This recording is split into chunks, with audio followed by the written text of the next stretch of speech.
And we are live with Nadine Godin. Hello, Nadine. How are you? Hi, Hanan. Very good. How are you? Good, good, good. So happy to meet you again. I met you in the conference, the first, I guess, the day before the conference when we were lined up for the PCR. So I was happy to meet you and to know that you have a friend in Egypt, Omnia Askar, and we got the picture together and we sent it to Omnia to tell her we're together. So I know that you're a big person in the Positive Discipline Association. I've been doing it for years and years, and your talk at the conference was coming from this part is rethinking the approach of mistakes. So would love to hear part of that. And if you want us to tell us more about who you are, Nadine, from the Positive, because we have a lot of fans for Positive Discipline in Egypt. So we have community huge, and Omnia is doing a great job. And so that you have a lot of fans, I guess, here.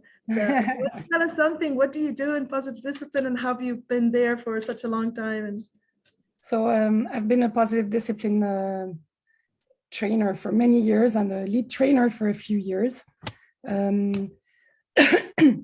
Positive Discipline is an international association with lots of members of facilitators and trainers all over the world. And I've been doing this work in France, but also all over the world, from China to Peru, to Iceland, to Middle East, Egypt, of course. I go often to Egypt. Coming in on March, right? I'm coming back in March, yeah.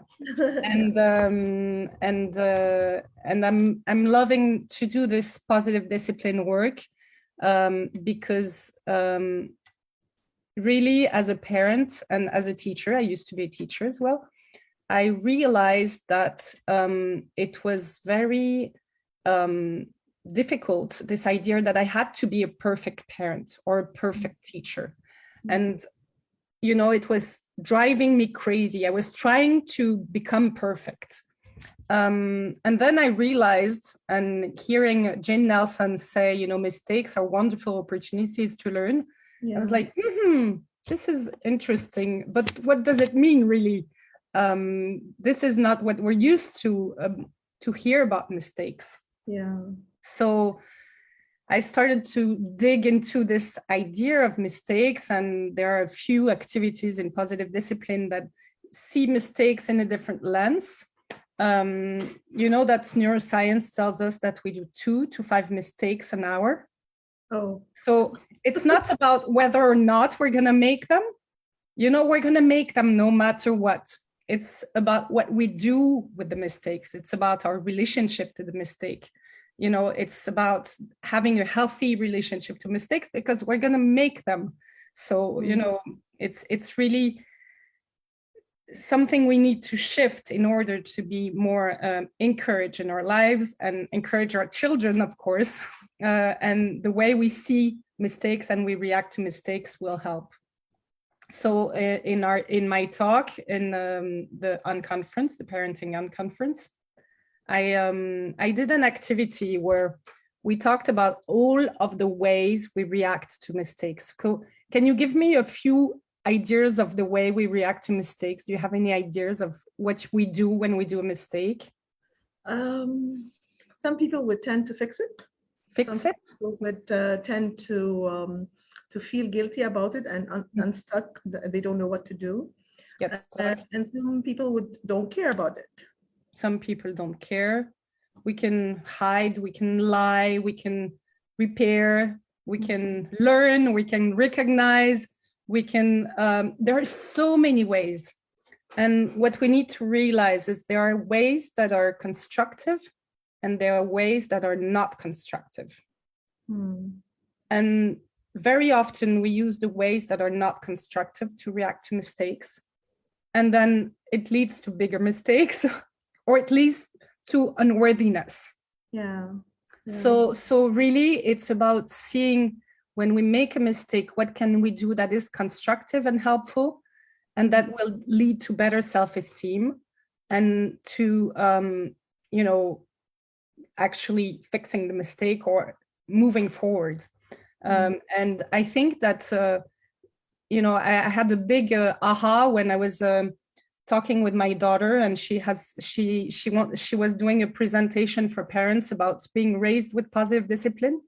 Wow. So How old is she was 17, and now she's 19. And I helped her prepare the presentation, and I said, so tell me about your relationship to mistakes. And she looks at me and she says, I don't know what you mean. And I said, well, you know, how do you react when you make a mistake? Just think about one of the mistakes you've made recently. And she thought she was like, I don't see what you're talking about. I don't know. And then a few days later, she came and she said, Mom, I think that, you know, I don't realize I make mistakes because I always kind of use constructive way to repair or to learn or to fix them. And you know, she's such a self-confident child that's, for me, I had not made the link that the way she reacts to mistake gives so much self-confidence. And I made it at that time, really. So that was one of the parts of the presentation. And then I talked about what are the steps we can use to actually learn from mistakes. So the first step is to acknowledge the mistake. You know, my mistake was, you write it down. Then what do I learn from it? For example, my mistake was to get angry with my child when they hadn't done something so bad. What can I learn from this? Is that I need to work on my self-regulation, right? And the third step is, you know, it's really easy to say that I learned to be more self-regulated, but really, like, what is going to be the first step that I'm going to do towards this, you know, learning? Because I can't just be self-regulated in 1 second. Or sometimes we learn from mistake, we should be more organized. It's not because we say that we do it. So what is the small little first step, very concrete, very small step that we can do to actually learn from this mistake? So that was the 3 steps to learn from mistakes, actually learn and actually do differently, because learning is not enough. Action is important. It's what we do with it again.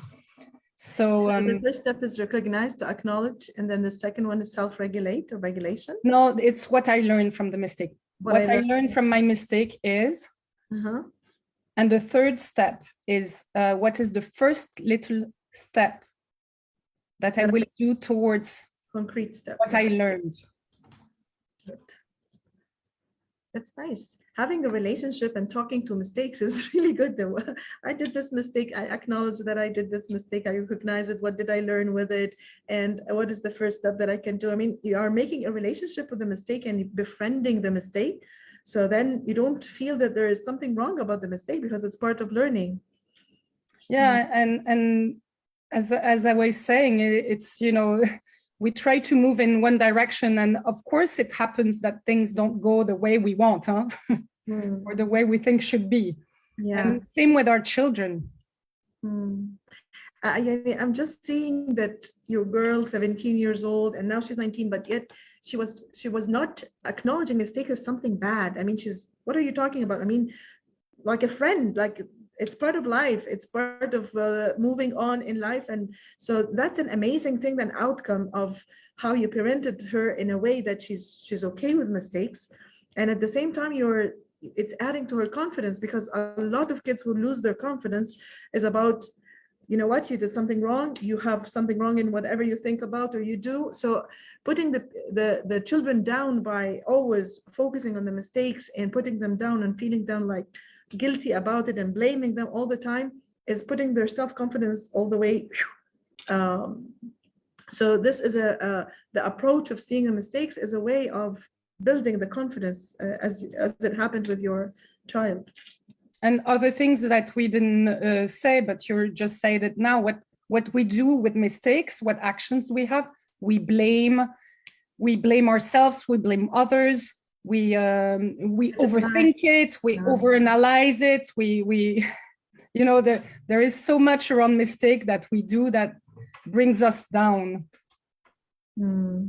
So then the next step I talked about was the growth mindset, because so this is the work of Carol Dweck, and she's really talking about two kind of mindset: the fixed mindset, which is things are like this, and I'm intelligent, I'm good in math, and that's it, and there's no way we can improve.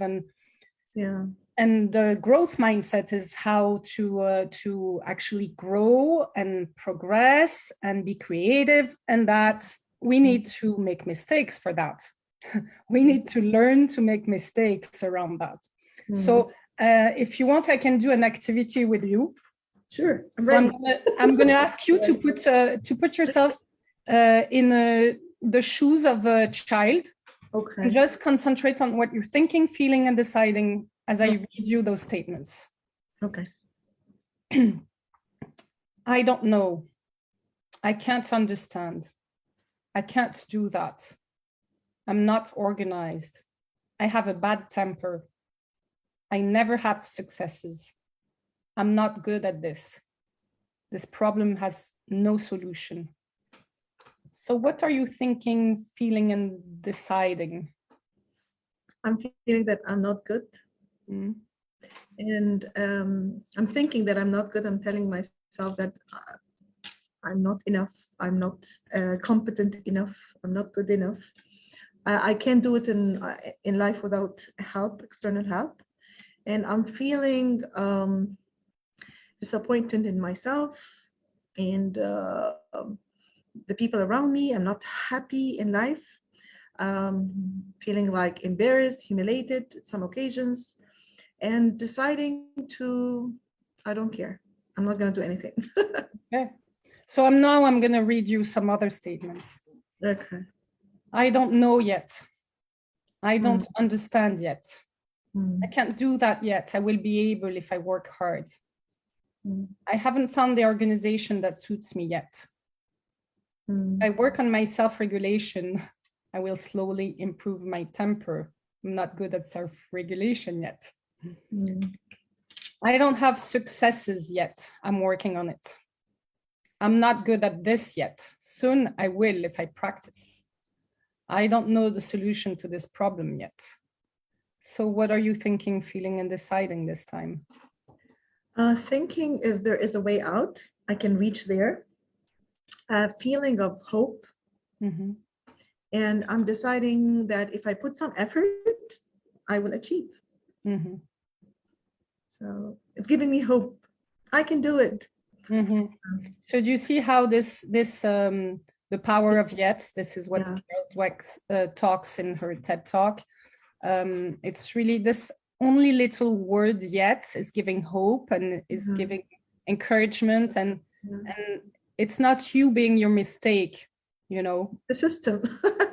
it's you not knowing something and being able to learn. Yes. So and finding the right match, the right strategy, the right place. So it's not about me, it's about different things that I can work on changing so that it can be suitable for me to become who I want to become. Yeah. And it's really, this idea that I'm not a mistake. I make a mistake as well. That is underlying this activity as well. When we make a mistake, very often we say we're the mistake we make. So I say, oh, I'm stupid. What do I say when I say I'm stupid? I say I am a mistake. It's not true. I made a mistake.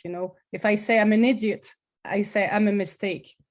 So it's really about being aware of the way we think about us making a mistake or being a mistake. And then I can feel like I feel shame about who I am and what I do. So I hide and withdraw from life. Yeah. Interesting.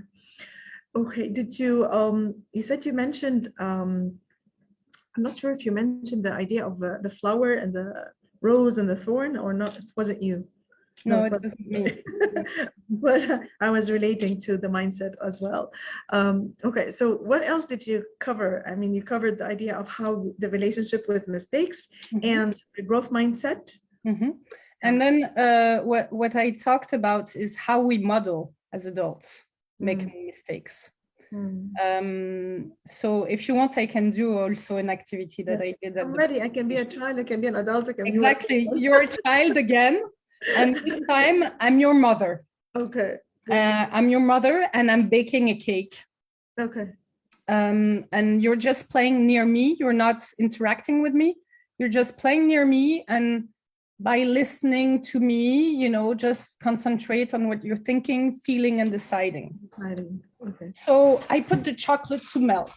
I separate the white from the yolks. 1, 2, 3. Oh, done. The yolk pierced. The whites are destroyed. It only happens to me. I have bad luck. Opa. Oh, shoot, it gets too hot. The chocolate is now hard. I can never do 2 things at the same time. Quick, I mix everything. I put in the mold. Uh-oh. I forgot to butter the mold. It's going to stick to the pan. What a fool. The same mistake as last time. Okay, I put in the oven 40 minutes later. What an idiot. I forgot to put the timer on because you were talking to me. Now the top is burnt. I always miss cakes. I'm a really pitiful mother. I will never bake cakes again. I'm not cut out for baking cakes. Mm. So what are you thinking, feeling, and deciding as this child? I mean, so much negativity going around. So my mom would be having so much negative thoughts. And if I'm a child, I would say, oh my God, she's putting herself down. If I'm like having a different good model in my life and I'm seeing comparing that my mom is negative and she's saying bad words about her. So that can be a child seeing from this perspective. Another child would be seeing, okay, my mom is failing and I'm failing too. So I absorb what she's the model that I'm getting from her, and I would be repeating the same thing, negative self-talk to myself as well. But I would think my mom doesn't do it, I don't do it too. My mom is idiot, I'm idiot too. I would say that. So I would think about that, and the feeling is, oof, it's everything is like depressing at home. And my decision is, why would my mom bother and do things she doesn't know how to do it? So I will not do anything. So, yeah, not do things you don't know how to do. And what would be your relationship to mistakes?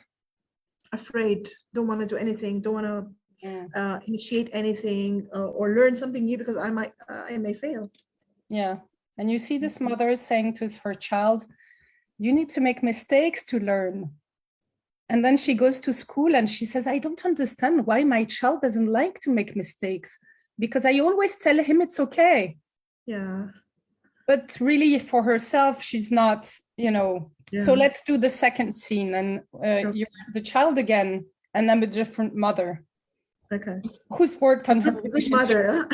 A mother who's worked on her relationship to mistakes. Okay. So I'm making the cake again. I put the chocolate to melt and put the timer. I separate the yolks from the whites. Oops, 1 yolk pierced. Fortunately, I had broken them one by one in a glass before adding them. There's just 1 to throw away.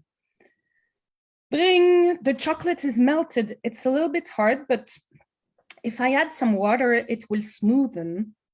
Okay, good. Quickly, I mix up everything. Oh, I had highlighted to butter the molds last time because I had forgotten. So with the highlighter, I don't forget anymore. Okay, I put in the oven. 40 minutes later. Oops, I forgot to set the timer. The top is burnt. Okay, what can I do to fix this? I will remove the burns and cover the cake with icing. And I write big about the timer in the recipe so I don't forget next time. I knew it was difficult for me to pull off this cake, but I got there by taking small steps. Wow, amazing. So what are you thinking, feeling, and deciding this time? I'm thinking that my mind can solve problems. And I can feel that there's always a way out because I learned from a previous mistake that I've done. So there is always hope to figure out some kind of how to fix or how to repair.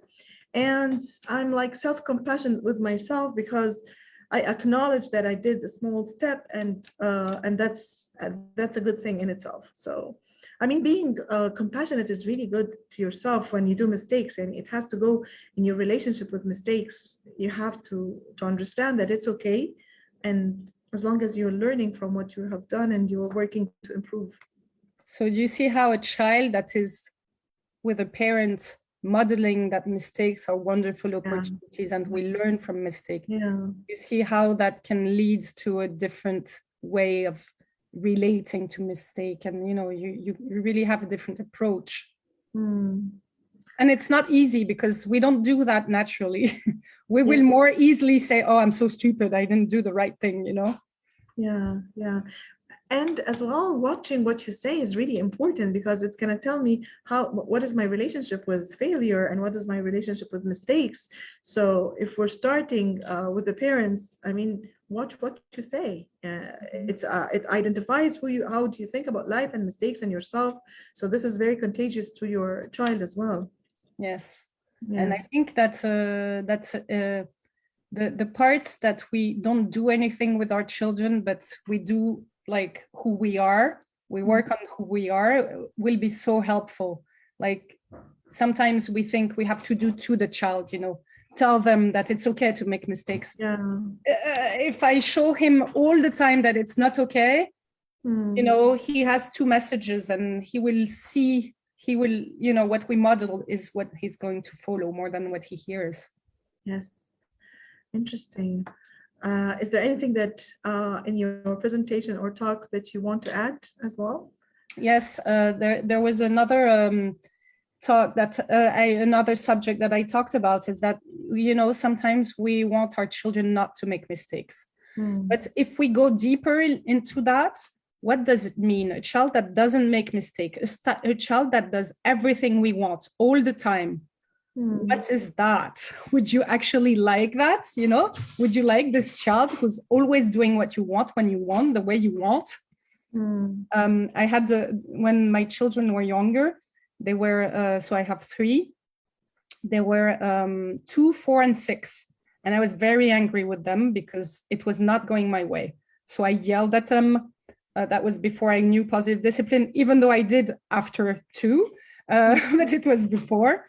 And I said, you're so annoying. You never do the things that I want when I want. And it was such a big aggression that they were very silent, and they were sitting on the counter looking at me, like not talking and not moving, and, being a bit scared of me. And after maybe 20 minutes, my 4-year-old son, he looked at me, and he seemed he had been, kind of thinking, and he said, Mom, would you actually prefer to have robots or children? Oh. And I was like, amazing. I mean, actually, sometimes I want robots. But really, it's really made me think that we don't want robots. We don't really, So we always want them to do the way we want. But really, if we had that all the time, we would not appreciate it. So it's also thinking that, our children make and will make mistakes, and we love them for that too, even though we hate it. So it's a bit ambivalent in ourselves, this relationship to mistakes. So we have to be aware of it. And the last part that I talked about is, what did our parents say and do when we made mistakes? And how is that impacting our lives? Yeah. Now tell me, how is that impacting our lives? So that's another kind of a thing to think about, and how can we do differently?